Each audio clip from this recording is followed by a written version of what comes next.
नमस्कार मित्रों। हमारा अगला जो सीखने वाली बात है वो है टाइम, या फिर हम उसको एज कह सकते हैं। एज या इमोशन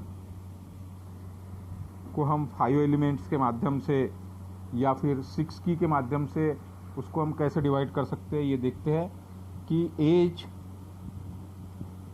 एंड इमोशन,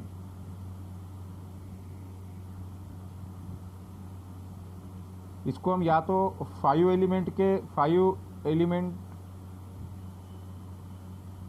या फिर 6 एनर्जी के माध्यम से कैसे डिवाइड कर कर हम पेशेंट को डायग्नोस कर सकते हैं। हमारे डायग्नोस की में यह आता है। इसमें हम देखते हैं कि जैसे कि ये एक ह्यूमन बॉडी है, इसमें हमारे 5 तत्व है यहाँ पर हमारे शरीर के, या फिर 6 एनर्जी है। तो हम ये विंड एनर्जी है, ये हीट एनर्जी है, ये हॉटनेस एनर्जी है, अर्थ एनर्जी है, अर्थ हॉटनेस,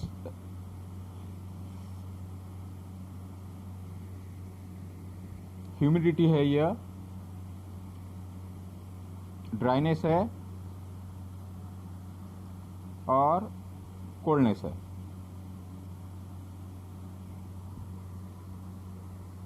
इसमें विंड की जो मेरिडियन है LIV, GB, HT हीट की, SI हॉटनेस की, पेरिकार्डियम, ट्रिपल वार्मर, या फिर इसको आप ब्रेन और स्पाइनल कॉर्ड भी बोल सकते हैं, spleen, stomach, LU, LI, KD and UV। इसको इन मेरिडियन, यांग मेरिडियन, ये चीज़ों का आपने हरदम ध्यान रखना है, इन यांग का। यहाँ पर हम एज की अगर हम बात करें तो विंड को हमने बर्थ लिखा था, तो विंड की जो एज होगी वह 0 to 12 होगी। हीट की जो एज होगी वो 13 to 24 होगी। हॉटनेस की जो एज होगी वह 25 to 36 होगी। ह्यूमिडिटी की जो एज होगी वह 37 to 48 होगी। 48 to 60 होगी मेटल की, और कोल्डनेस की जो एज होगी 61 to 72। यहाँ पर जो अगर आप चाहे तो इसको नोट कर सकते हैं कि गॉल ब्लैडर का जो स्वभाव होता, विंड का जो स्वभाव होता है वो होता है एंगर स्वभाव होता है, लेकिन जल्द शांत हो जाता है। जैसे बच्चे जल्दी जल्दी गुस्सा आएगा हवा के जैसा और हवा के जैसा निकल जाएगा, तो एंगर जो लोग होते हैं, और यहाँ से जब वो 12 साल तक के बच्चे में ये चीज़ ठीक है, लेकिन यहाँ से जब वो 13 और 24 के बीच में जाते तो ये जॉयफुल हो जाते हैं।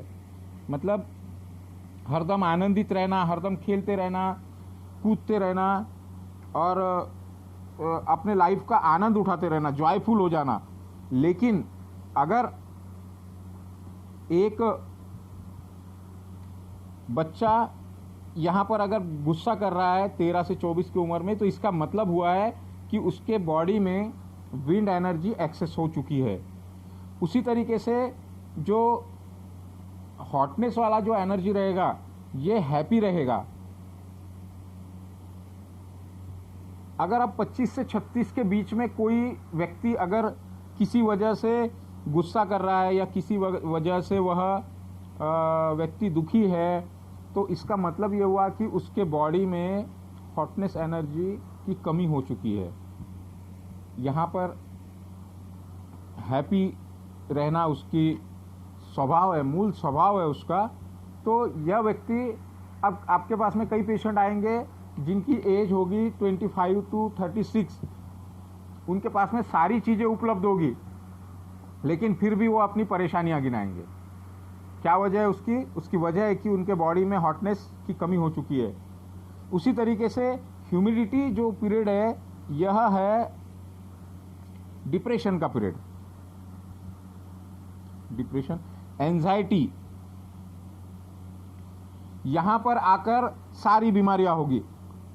डायबिटीज होगा, थायराइड होगा, ब्लड प्रेशर होगा, डाइजेशन प्रॉब्लम होगा, थायराइड होगा, बीपी के प्रॉब्लम होंगे, हार्ट के प्रॉब्लम होंगे। क्यों? क्योंकि ह्यूमिडिटी जो है अर्थ, ह्यूमिडिटी जो है, जो अर्थ का एनर्जी है वह होल्ड करता है, और यह डिप्रेशन वाला पीरियड है, यह एंजाइटी वाला पीरियड है। तो यहाँ पर बीमारियाँ आएगी ही आएगी। और यहाँ पर जो एज फैक्टर है वो है 37 to 48। उसके बाद में हम मिडल पे आते हैं, जो कि ड्राइनेस की एनर्जी है। यहाँ पर हमारे शरीर के ऑर्गन ड्राई होना शुरू हो गए, मतलब वह कोल्डनेस की तरफ जाएंगे। तो ये यहाँ पे जो इमोशन बनता है वो बनता है सैडनेस का, दुखी रहना, किसी भी वजह से दुखी रहना। कोई मतलब ये अगर आप देखेंगे तो 48 to 60 एज में जैसे जो बुजुर्ग लोग होते हैं वो आते हैं, उनको कोई ना कोई प्रॉब्लम्स होती है कि इससे परेशान है, उसने बोल दिया, उसने वैसा कर दिया, तो ये सैडनेस है। अगर हम उनका ड्राइनेस एनर्जी वाला कोई मेरिडियन को अगर हम उसको सिडेट कर दे तो उनका वो प्रॉब्लम सॉल्व हो सकता है। और सबसे आखिरी का जो कोल्डनेस वाला है, यहाँ पे डर, जो 60 to 72 के एज फैक्टर के जो लोग आएंगे, उन्हें हरदम डर सताता रहेगा कि मुझे ऐसा तो नहीं हो जाएगा, मुझे वैसा तो नहीं हो जाएगा। तो ये डर वाला मैटर आएगा। और इसमें ध्यान रखने वाली बात यह है कि इमोशन जो है वह हार्ट से कनेक्टेड होते हैं, हार्ट से कनेक्टेड होते हैं। तो जब हम इमोशन का ट्रीटमेंट करते हैं, इमोशन का ट्रीटमेंट करते हैं, तो जैसे हम बाकी ट्रीटमेंट में सबसे पहले ब्रेन को और सबसे आखिर में ब्रेन को स्टिमुलेट करते हैं, तो यहाँ पर हमने हार्ट को स्टिमुलेट करना है, एसटी को टच करते हुए जाना है, मतलब स्टिमुलेट करते जाना है और आखिरी में एसटी को ही स्टिमुलेट करना है। और भी हम अगला इसमें वीडियो में हम देखेंगे कि और क्या तरीका हो सकता है। धन्यवाद।